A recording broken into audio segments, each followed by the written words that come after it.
This is my audience. This is Brittany in the back, Dee Dee in front of Brittany, Malcolm with the headphones.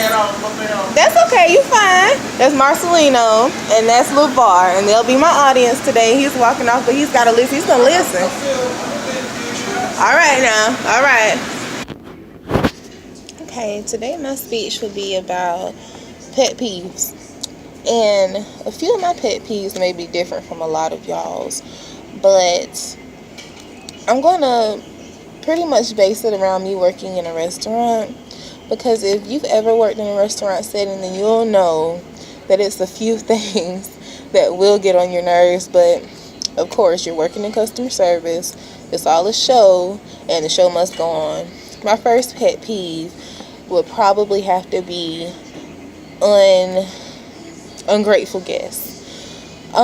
Usually when we're busy on a Friday or Saturday night, you will have guests to come in with a sense of entitlement, meaning that they want to be sat right then. They don't care about anything else that's going on. They don't care that you don't have a bartender, or they don't care that you're short one cook, or they don't care that you've run out of chicken or steak. They just want their food and they want it now, and they don't care that you work for $2.13 an hour just to serve them, and they let you know that.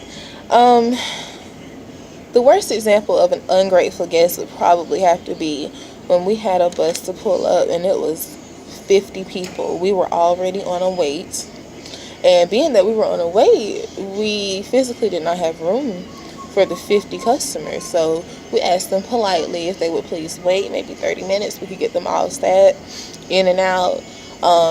Hopefully they'd enjoy their meal, and they were very upset that they couldn't sit at the moment. And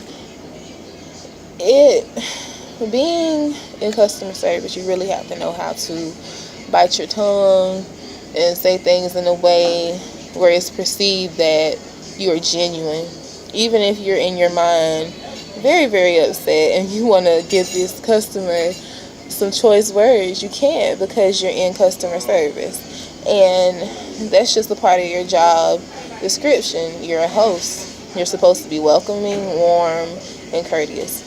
And it's hard, trust me. My second pet peeve has got to be the worst one: drunk guests.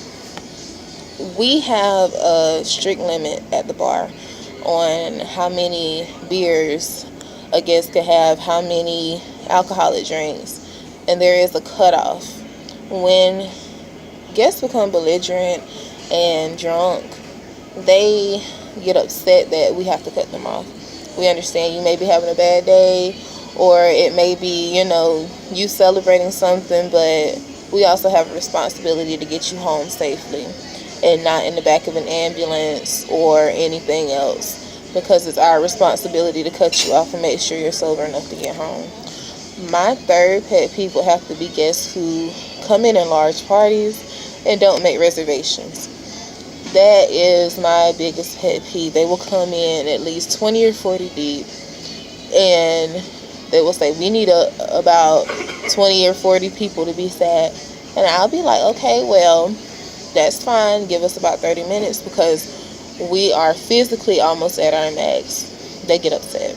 And it's pretty much not my fault, but you have to let them know that you're not upset or you're not agitated by their actions. And yes, it is rude for you to make reservations and then have a party come in behind you and get sat first. That has happened as well.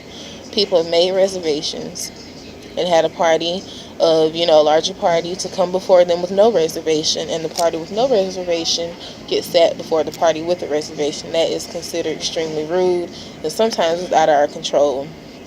But as I was saying, working in a restaurant is like being on a stage. The show must go on. Customer perception is everything, and your customers must perceive that you are not upset at their irate actions or their rude gestures. You just have to smile and be courteous and just suck everything up, and everything's going to be okay. And in actuality, it really is going to be okay, because 9 times out of 10, you may never see these people again. It's just important to remain calm and do your job and let whatever happens happen. Thank you.